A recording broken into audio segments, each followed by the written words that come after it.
के रूप में ऋषु यादव और ब्लॉक अध्यक्ष भदौरा, सर्वप्रथम ईश्वर से प्रार्थना करते हैं कि हमारे बीच दिवंगत आत्मा को अपने श्री चरणों में जगह दें और अचानक आई विपत्ति से परिवार को निपटने में शक्ति दें।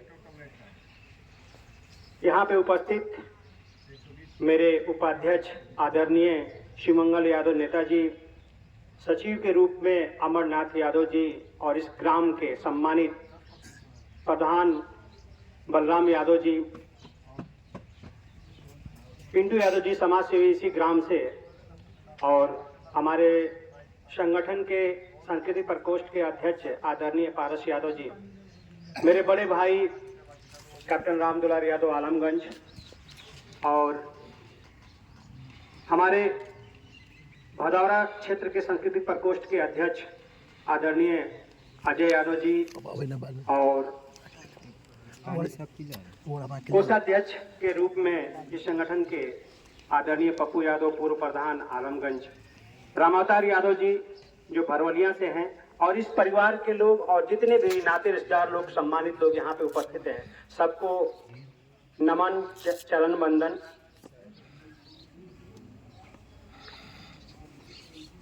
आए और पुष्पमाला चढ़ाएं।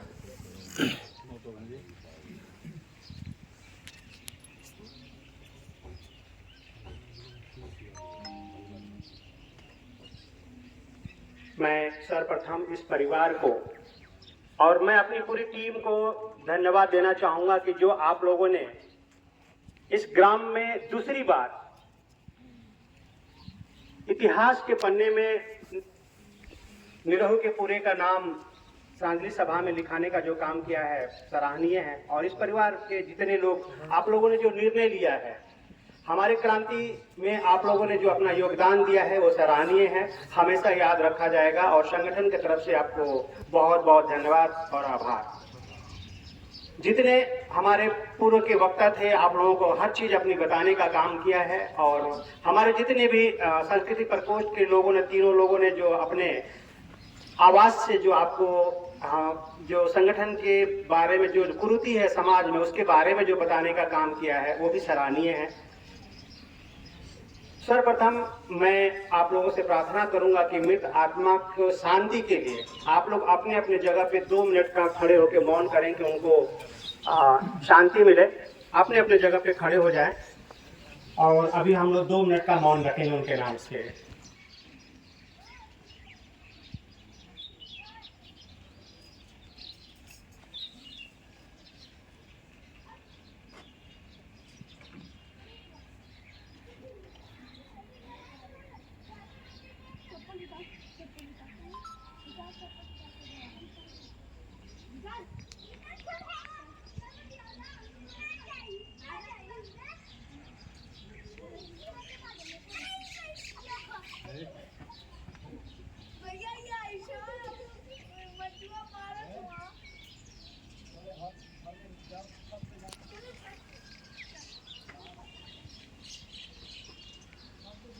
बैठ जाए। धन्यवाद।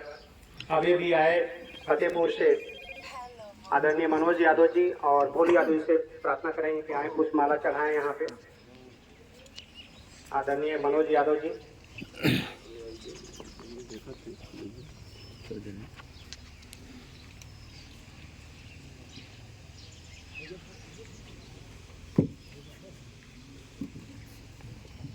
हमारे बीच में राम प्रताप यादव सुरभानपुर से भी उपस्थित हैं, जिन्होंने अपने ग्राम में पहला ऐसे व्यक्ति हैं जिन्होंने अपने पिताजी का पूरे विरोध के बावजूद भी श्रद्धांजलि सभा करने का काम किया है। बहुत बैठ जाएं भैया, आप लोग बैठ जाएं।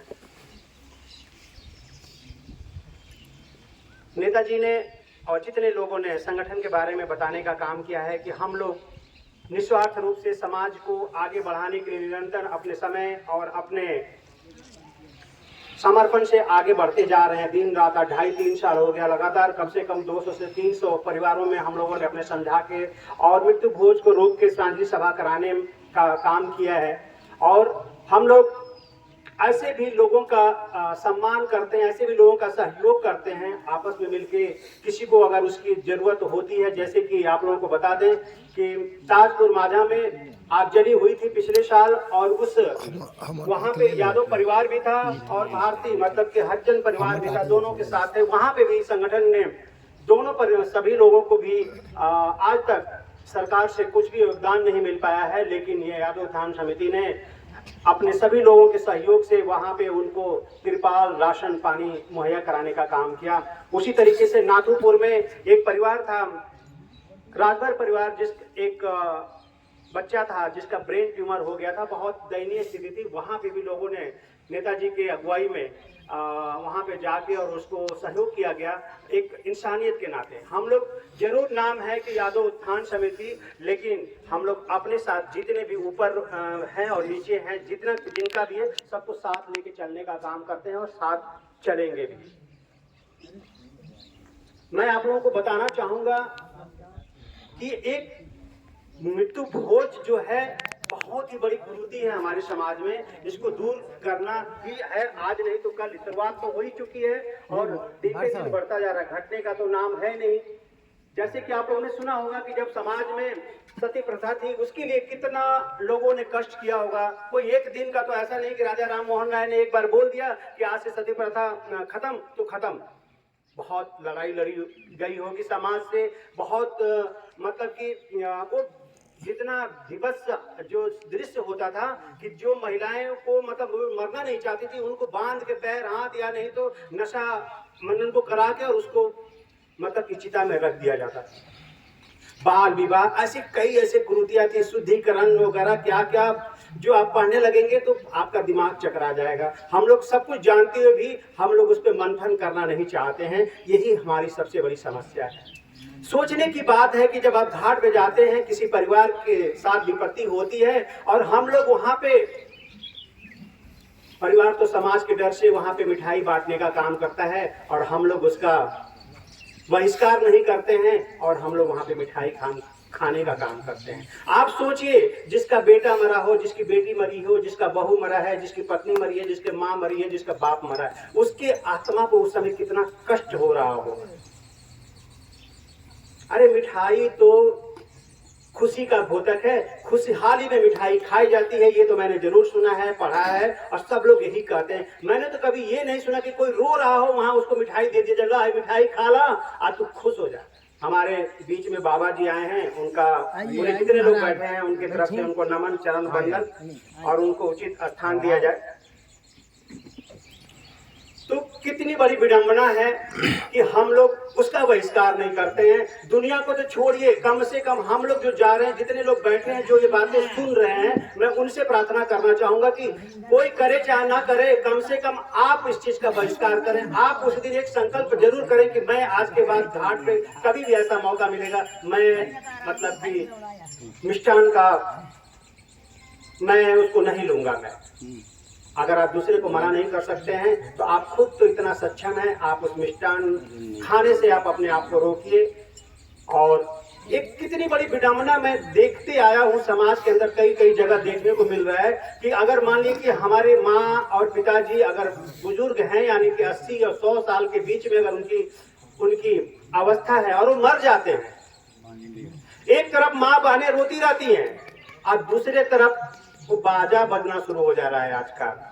मैं तो एक जगह भी वीडियो देख रहा था, ऐसी शर्मनाक वीडियो कि पीछे लाश चल रहा है, उसके आगे जो जिसने क्या बोलते हैं वो दिया था, दाग दिया था, वो बंदा अपना लेके आगे लाठी और वो लुकड़ी आगे जाके जा रहा, हाथ में धुआं वाला क्या बोलते हैं, और उसके आगे डीजे बज रहा है और महिलाएं उसी के परिवार की, उसके गाँव के परिवार की महिलाएं नाच रही हैं। बिहारी ऐसे इंसानियत की ऐसी की तैसी। हमारे माँ बाप अगर मर जाए, हमें खुशी, हम डीजे पे नाचेंगे, हम ढोल बजाएंगे, हम बाजा बजा के उनको घाट तक लेके जाएंगे। अरे ऐसी समाज की सोच को हम अपने पूरे संगठन की तरफ से निंदा करते हैं। हमारी माँ, मेरा बाप अगर 5 साल का भी हो जाएगा तो हमारे लिए मतलब वो गर्व की बात है। हम ऐसा किसके पास इतनी नसीब किसके पास है, ये सोचने की बात है। ये कुरीत है हमारे समाज में, इससे लड़ने की जरूरत है हमको। हमारे पास जितने बैठे हैं बाल बच्चे, जितने भी जवान जो कभी नहीं जानते कि आदि उत्थान समिति करती क्या है, जो आज पहली बार सुन रहे हैं, उनको हम किसी का घर द्वार थोड़ी बांट रहे हैं, हम किसी पार्टी का थोड़ी हम लोग यहाँ पे वो कर रहे हैं, यहाँ पे वोट मांगने नहीं आए। हम लोग तो समाज है कि आपको समझाने के लिए आए हैं कि आप कल से कम आपको भोज का निमंत्रण मिले, आप जाइए, पुष्प माला चढ़ाइए, लेकिन खाने से अपने आप को रोकिए। हम रुकेंगे, समाज रुकेगा, समाज रुकेगा तो मतलब कि सभी इसी तरीके से सब लोग मतलब इस चीज का बहिष्कार करने लगे। अगर बहिष्कार नहीं होता तो आप लोग खुद सुनिए, 1960 जो आपके कानून है आपके राजस्थान में, वहां पे बैन है कि वहां पे होगा ही नहीं। अगर अच्छाई होता तो राजस्थान में भी तो हिंदू लोग हैं, वहां भी तो बीजेपी की सरकार, सनातनी सरकार है, वहां पे भी तो रुकावट है। और अभी उसी सरकार के आपने मध्य प्रदेश में भी सेम कानून लागू हो गया, जो आपके बगल में राज्य है वहां पे भी लागू। मैं तो इस मंच के माध्यम से और जो हमारे मीडिया प्रभारी हैं पिंटू जी, ये अपने हर बात को अपने चैनल पे चढ़ाते हैं, और इस चैनल के माध्यम से भी मैं कहना चाहूंगा, सबसे इस सरकार से भी कहना चाहूंगा कि जब आप ही की सरकार राजस्थान में भी है, आप ही की सरकार जब मध्य प्रदेश में है, तो आप ही की सरकार उत्तर प्रदेश में भी है, आप भी यहाँ पे बैन करिए। क्यों आप क्यों नहीं यहाँ बंद कर रहे हैं? यहाँ भी बंद होना चाहिए। लोग अपने पैसे बचाएं, अपने बच्चों पे लगाएं। आप अभी कह रहे थे पारस भैया, लोगों के खेत, कई ऐसे किस्से हम लोग को सुनने को मिलता है कि लोग 5 मंडा 6 मंडा 1 बीघा के पास, आजकल खेत बहुत कम है लोगों के पास, जनसंख्या बढ़ती जा रही है और भूमि की जो है मतलब कि वो कम होते जा रहा है। तो जिसको समाज के डर से अगर उसको माँ पिताजी के लिए करना ही पड़े, वो कर्जा तो खुद 5-5 6-6 साल तक नहीं वो अपना कर पाता है। और जो लोग खाते हैं तो कम से कम आप उसके कर्जे को उतारने के लिए कभी सोचा है आपने? नहीं सोचा है तो गलत है, आप खाना छोड़िए इसको। मैं बहुत बहुत धन्यवाद इस परिवार को। एक बार हम लोग का काम है आप लोगों की बातों को बताना, और हमारा जो संगठन है हम लोग कई मुद्दे पर लेके हम लोग काम कर रहे हैं। मृत्यु भोज तो एक बहाना है, और ये सिर्फ और सिर्फ एक जुड़ने का साधन है कि आप तक, आपके घर में, आपके दुख में हम लोग पहुंचने का काम करते हैं। और हम लोग अभी दूसरे कुरी में शादी के लिए भी हम लोग लगातार हम लोग मतलब कि प्रयत्नरत हैं कि ये कहानी शुरू हो। जब तक ये शुरुआत नहीं होगी, हमारा मतलब कि जो यादव समाज है उसमें, अभी आप लोगों ने सुना होगा कि हरपुर में एक बहुत बड़ी मतलब कि घटना घटी है, सिर्फ दोनों मतलब कि दोनों यादव परिवार हैं।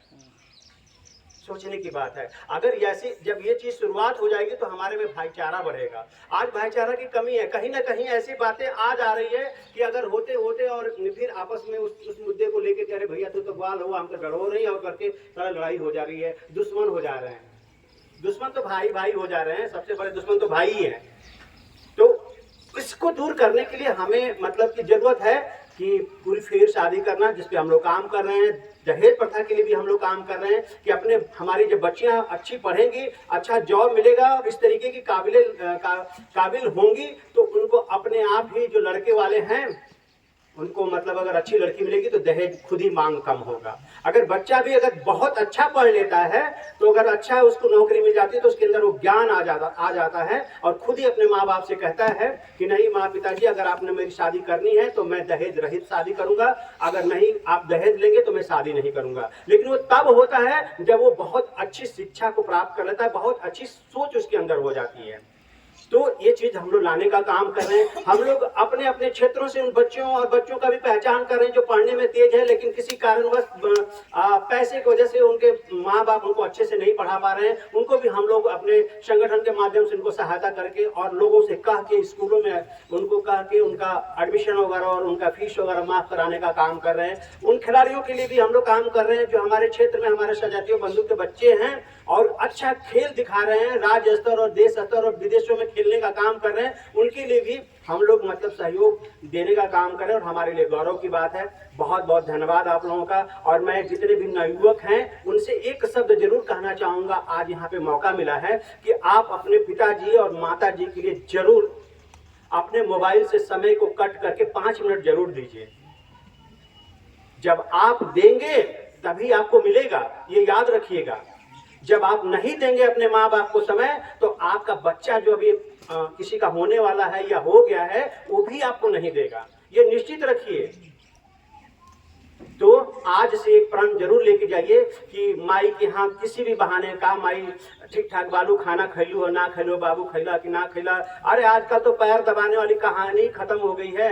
अगर आपके पास समय, आप 5 मिनट बैठ लीजिए, उतना ही उसके लिए बहुत ज्यादा है। बहुत बहुत धन्यवाद एक बार फिर इस परिवार को, और जितने लोग भी अपना समय निकाल के यहाँ पे आए हैं इसके लिए भी बहुत बहुत धन्यवाद। और बहुत ही आप लोग आभार के पात्र हैं, साधुवाद के पात्र हैं। और इसी तरीके से मैं सोचता हूं कि आप लोगों ने एक ऐसा इतिहास का काम किया कि आपसे एक दूसरा परिवार को शक्ति मिलेगी। अगर कुछ भी ऐसा घटना होगा तो आपका जरूर, आपका उदाहरण वहाँ पे पेश होगा और उनके मन में एक जरूर बात आएगी कि जब भैया ने किया और वहाँ पे हुआ तो हमें भी नहीं करना चाहिए। वो लोग जो खिला के कौन सा मतलब अपने माँ पिताजी को स्वर्ग में पहुंचा दे रहे हैं, और आपने जो ये अच्छा सा काम किया है, जो आपने पैसा बचाया अपने बच्चों को पढ़ाने में, जो आप खर्चा करेंगे, वो आपने कितना अच्छा काम किया है। बहुत बहुत धन्यवाद आपका, बहुत बहुत धन्यवाद। जय हिंद, जय भारत।